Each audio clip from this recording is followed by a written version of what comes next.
Hey guys, welcome back. So I got this clip and I made it a little bit louder so you could hear.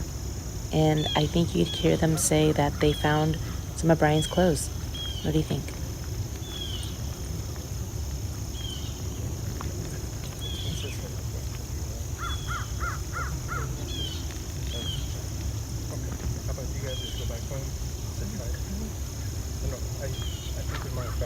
Laundrie in Florida. His remains positively identified today, and now tonight, a new revelation about the last time Brian's parents saw their son.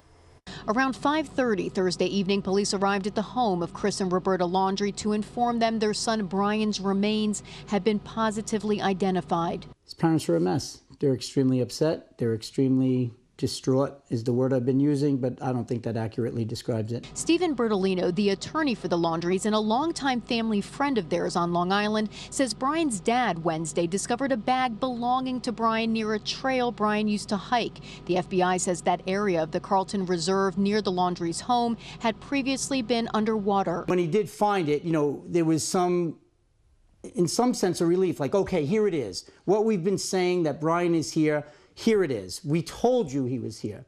Law enforcement sources tell Eyewitness News that the remains found nearby there Wednesday are skeletal remains. They say clothing was also recovered along with a backpack and a notebook belonging to Brian. The FBI Denver field office said in a tweet Thursday that a comparison of dental records confirmed the remains belong to Brian. Do you believe Brian killed himself? I don't have a belief one way or the other. We're going to wait till we have more information from the medical examiner's office, which I'm told we may have some information tomorrow afternoon. Gabby Petito's family did not want to speak to the media after receiving the news. Their attorney said in a statement to Eyewitness News, Gabby's family is not doing interviews or making a statement at this time. They are grieving the loss of their beautiful daughter.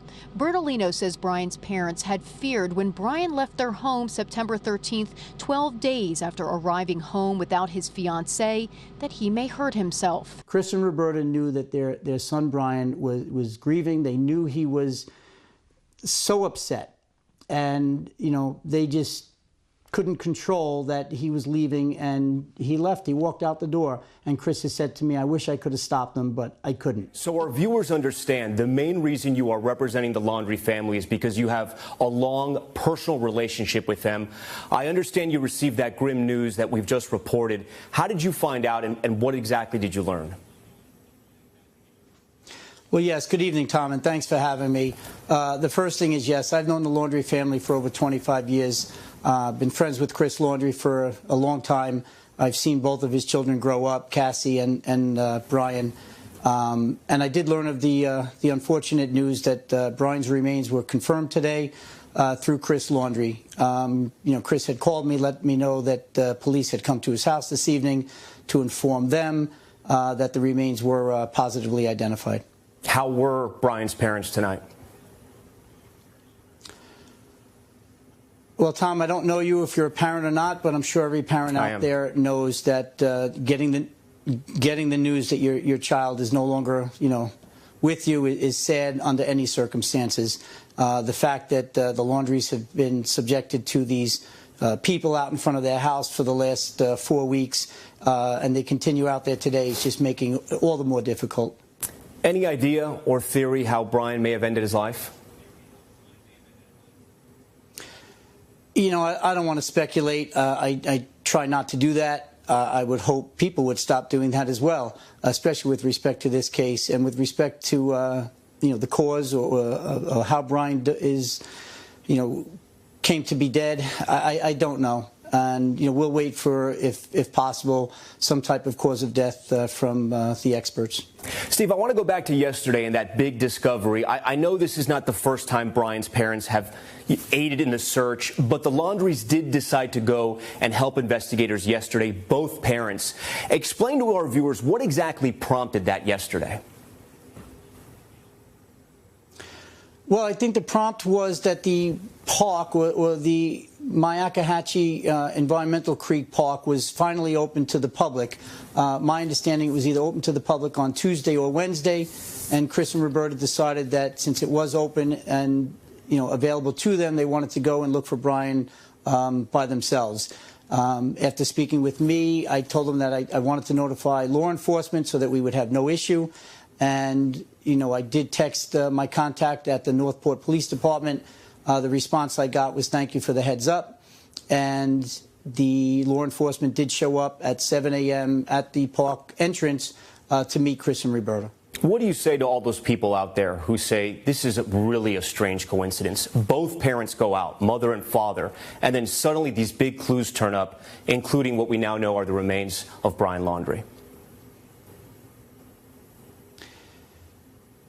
You know, as I said to you a moment ago, you know, I've known Brian since he was a small child, so this is hitting me today too. I'm a little bit angry that people are even speculating this way, and primarily because, you know, it's not just the Laundries, it's local PD, it's the FBI. It was an independent news person who happened to be there filming, and that's all fortunate that police were there and the film crew was there. The FBI put out a statement. I forget the gentleman's name. He said, listen, we searched this area several weeks ago. It was underwater. There have been numerous people who have said this area was waist deep in water. I think every searcher who was out there will attest to that.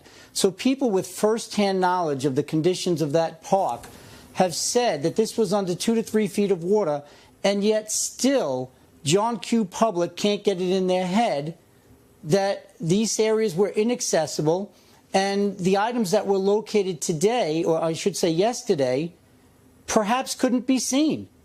So we're not just saying it. I'm not just saying it. The FBI is saying it. Everyone is saying it. And yet these platforms are still running amok with these ludicrous and I have to say, you know, nonsensical theories of the parents planting things there. I mean, enough is enough. Steve, you know, when does it stop? When do people... Yeah, we are here today, though, because of the disappearance of Gabby Petito and ultimately her death. You know, the Petito family has been very critical of the Laundries. I want to play you a short clip of the Petito family. I want to get your reaction on the other end. I believe they know probably, if not everything, they know most of the information.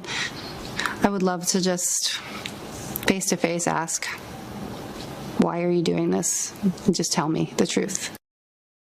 You know this family. You're representing them. How would you describe the Laundrie's interaction with law enforcement?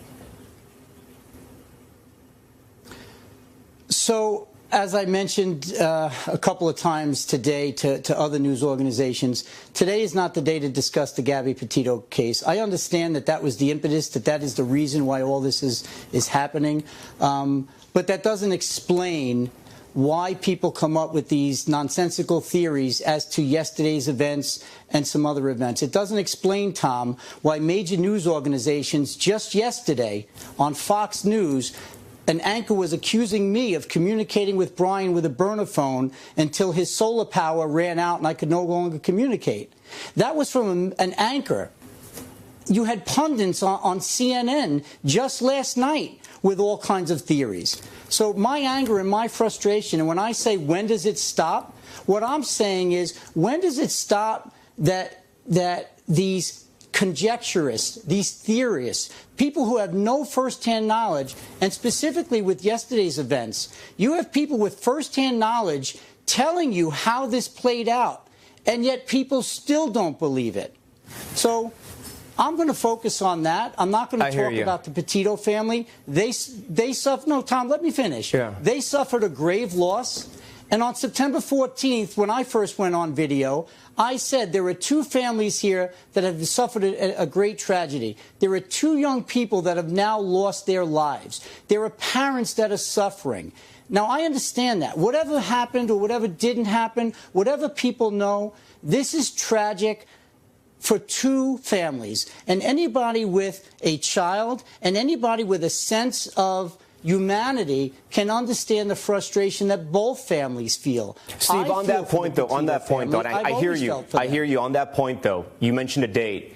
If you could go back, do you wish you would have helped police out a little bit more early on in the investigation? Because Northport Police, to be completely fair, had to tweet at you on September 15th, days after Gabby Petito was already reported missing. Do you wish you would have maybe worked with police a little earlier in this investigation? So, Tom, I have to tell you once again, I represent the Laundrie family. I'm an attorney. Communications I have with Brian, communications I had and have with Chris and Roberta are confidential. What I wish really doesn't play into it. What I can tell you is, at some point in the future, there may be conversations to be had. There may be information to be discussed. Tonight is not that time. You know, this case is not over. I have yet to speak to FBI personnel. I have yet to speak to Northport Police. I have yet to speak to the Assistant U.S. Attorney, Ms. Romine, out in Wyoming. There are certain things that need to be done and I should say wrapped up before we can have further conversations of what may or may not have been done differently. Steve, do you think your clients, the Laundries, Brian's parents, will eventually be charged with crimes? I have no reason to believe that. There has been some speculation out there, and again, I understand you don't like to talk about speculation, that maybe some type of deal was cut, that they promised to cooperate with investigators to get some type of immunity. Any truth to that?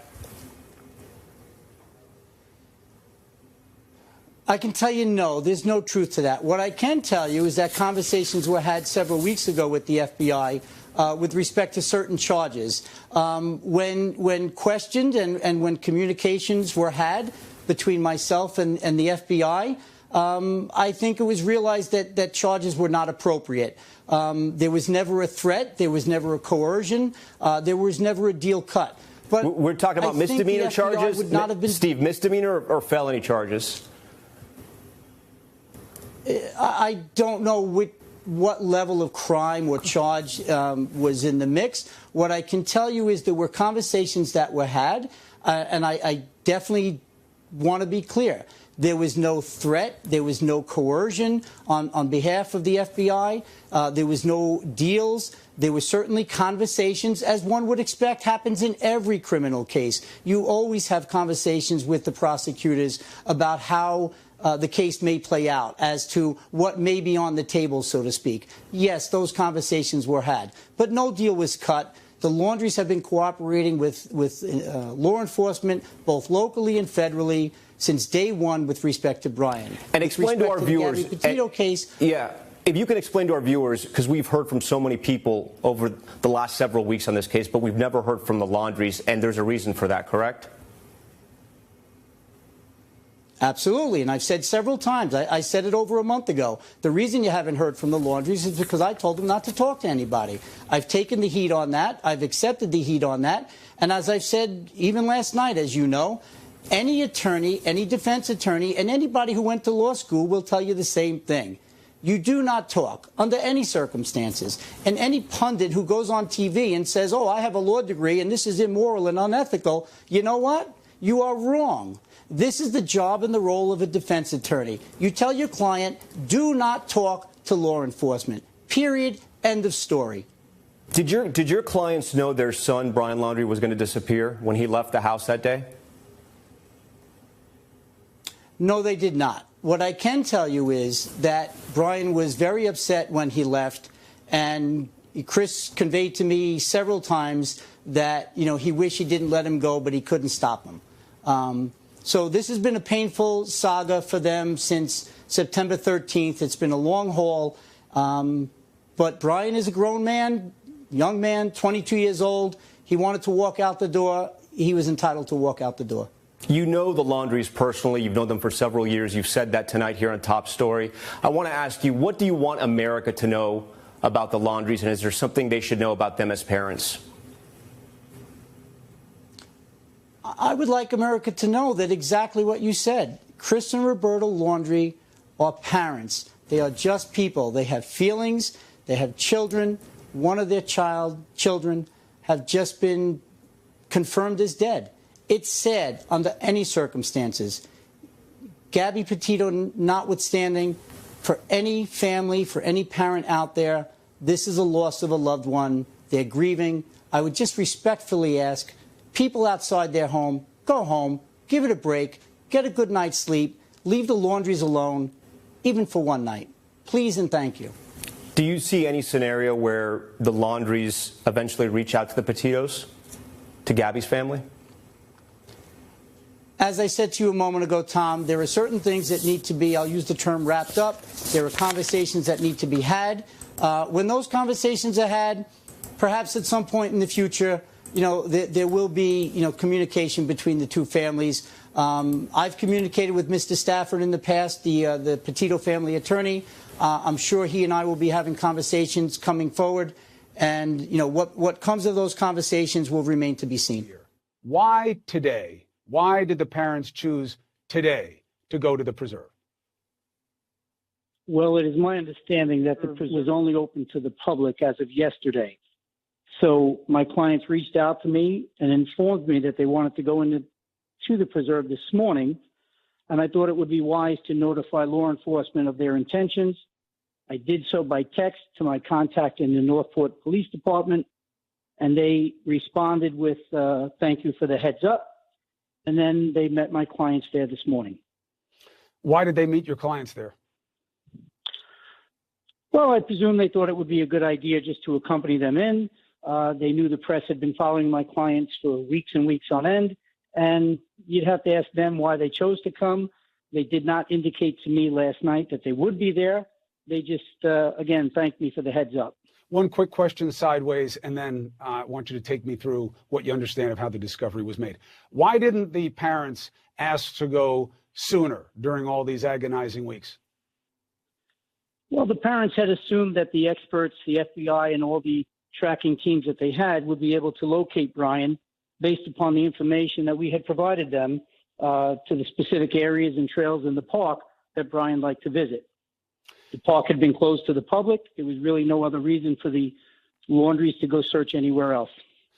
Now, let's deal with the specifics of today. Is the area that they were searching when these discoveries were made, is this a new area that the parents hadn't informed authorities about before? No, not at all. Indeed, this is the very area of the park that we initially informed law enforcement on, I believe it was September 17th, that Brian would be most likely in the preserve in this particular area, as I know it, near the bridge. I think it's the bridge that might connect the Myakkahatchee Environmental Park with the Carlton Reserve. Was this a very deep way or distance into the preserve? No, Mr. Laundrie informed me that it was quite near the entrance. He didn't put an exact distance on it. He put a time frame of about 30 minutes in, but I would guess it could be a mile or two into the preserve. So can you help us understand how an area that the authorities were told about, you say, by the parents that isn't even that deep into the preserve, wasn't located all these weeks with all the dogs and the teams and everything else until the parents showed up? Well, listen, the explanation that the FBI gave today certainly makes sense. If that area was underwater, one can certainly understand why you might not have been able to find the items that were located today. If that water had cleared, 2 weeks ago, perhaps could have circled back and looked again. Perhaps they meant to. Perhaps they were further deeper into the park and never got back to this park because it is so near the entrance. Chris and Roberta went to this area first, and as happenstance was, they stumbled upon these items. All right, now the key understanding. What do you know from your clients about how the discovery was made? What was going on? What did they tell you about how it happened? So fortunately, one of your rival news people were there with a camera. And I say fortunately because, some people don't believe how the events laid out today. But Chris and Roberta walked into the preserve. It is my understanding that they were followed closely by the two law enforcement personnel. And when I say closely, certainly within eye shot. And as they went further in, Chris ventured off the trail into the woods. He was zigzagging in different areas. Law enforcement was doing the same thing. And Roberta Laundrie was walking down the trail. And I believe that is on some video to some other news outlet. At some point, Chris locates what's called a dry bag. The dry bag is a white bag, is laying in the woods, I'll say 20 feet or so off the trail. According to Chris, it was in some bramble. Chris didn't want to pick the bag up because he wanted the law enforcement to see it. This was caught on camera. Chris couldn't find the law enforcement because they were then out of sight because Chris had been in the woods. So he didn't want to leave the bag there with the news reporter standing nearby. So he picked it up. He did meet up shortly with law enforcement. They looked at the contents of the bag. At that time, law enforcement officers showed him a picture on the phone of a backpack that law enforcement had located also nearby and also some distance off the trail. At that point, the Laundries were notified that there was also remains near the backpack, and they were asked to leave the preserve. What do you make of the suggestion that Mr. Laundrie planted the bag and the backpack? In nice terms, it's hogwash. Would the authorities have known what they walked onto the trail with? Absolutely. They met them at the gate or somewhere nearby. They walked in with them. And more importantly, Chris, this is what I said. Fortunately for the Laundries, the press was following them in the whole time. Why wouldn't the dogs have found these remains? You would have to ask the experts on that. That's not my expertise. If it was underwater, maybe the dogs couldn't, detect the remains underwater. Maybe the dogs were never brought back to that area. I don't know. You'd have to ask someone else that question. What were your clients' reaction to what happened while they were there? That also was caught on video, and, it's quite sad. You can imagine as a parent finding your son's belongings alongside some of the remains, and that's got to be heartbreaking, and I can tell you that they are heartbroken. Do they believe it is their son? Chris, it's not about belief. I mean, as you said at the onset, the probability is strong that it is Brian's remains, but we're going to wait until the forensic results come in and verify that. Now, obviously, the family's under a veil of suspicion because of their lack of cooperation from the beginning, optically, in terms of contacting the Petitos, et cetera, and dealing with authorities. The police gave the impression that the family delayed notifying them about Brian Laundrie's disappearance. Well, you said that they gave the impression. They've come out right and said it, and certain members of the Northport Police Department have said it more than once. And as I've discussed with you once before, let the record be clear. The Laundries reported Brian did not come home the night he went out for the hike. I actually reported that to the FBI personally. On Friday, the 17th, the FBI called me. We didn't call them. They called me and said, we have a tip that Brian was seen in Tampa, and we want to see if he's in the house. After some back and forth, we agreed on a time. At 6:15, Friday the 17th, the FBI was going to come to the house. During that conversation, with agreeing on the time, I said to them, if you got a tip, where did this come from? Because a member of the Northport PD gave a press conference the night before and said, we know where Brian is. He was asked again, do you know where Brian is? He said, we know exactly where Brian is. I immediately called my clients and said, hey, was Brian picked up? Do you know where he is? Because I don't know where he is. How do they know where he is if we don't? And that was on Thursday. On Friday, when the FBI came to the Laundrie residence, we then said, yes, we will fill out a missing persons report. And that got twisted as though the family waited until Friday to report him missing, which is not how it happened. It's unfair. It's unfair in the micro, but it's understandable in the macro because it just doesn't look right that the parents haven't wanted to cooperate, that Brian didn't want to cooperate, that they wouldn't want to talk to the other family. So you can understand why people would be suspicious about their actions. Absolutely. And, now's not the right time to talk about, the situation with Gabby, but the family was following my directions. I told them not to talk to anybody, not to say a word. I was the intermediary between the family and law enforcement. And that's why we're confident that, law enforcement, specifically the FBI, was informed. Brian did not come home that night. Whatever played out in those 3 days after that's on the police and the FBI. No. You're a detective. You spent your career being a cop, and you were chief of detectives. Where do you go here? Where does your sense tell you? Good evening, Bill. There's just too many strange turns that Chris and Roberta Laundrie have been involved in to not believe that something is amiss here. And then you see this, the day the park closed, the reopens, they go into this specific area here, and a very large, 2,400 acres, from what I understand, the park. It abuts the Carlton Reserve, and they go to this exact spot, and they find the backpack, and they identify the backpack, from what I can understand, and the notebook in this particular area. So it's quite strange. And 24,000 acres, I think, actually. 24,000. Yeah. It's even worse. Yeah. So they find this one location, this remote location, where it's a path where people go by. We see the gentleman walking by in an early handheld video, and they're being told by the FBI agent that, well, all of a sudden we found something. We found remains, and you can see that there's they're a little taken back by it. I can see. So there's a lot of things here. This doesn't add up to coincidence.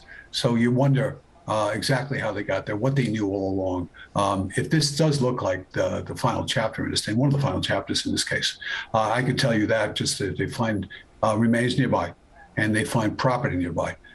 Chances are the two belong to each other. So that's what I'm thinking right now. The FBI agent is exactly right. He's going to be there for 7 days.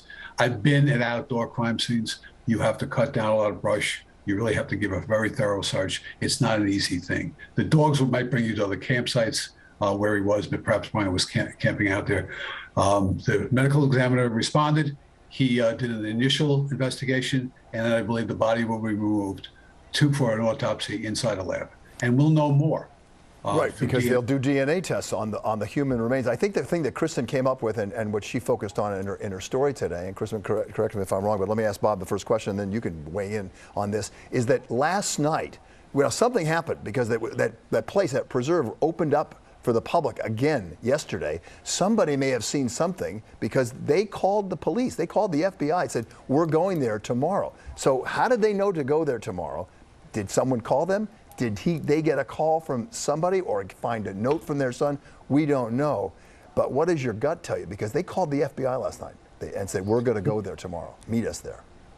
It sounds like they got a tip from somebody, to be honest with you. I'm looking at it just from 3,000 feet now. But they could do some telephone work on that and see where that came from. If it did come through the telephone or was delivered by in person, or through a computer, it's unclear. But for them to go to the exact location, it's very, very strange in that big park. So they'll go forward with that. Did they know more? Were they holding back? And that'll be determined in the next couple of days, I think. Do you think Chris and Roberta knew? I have questions.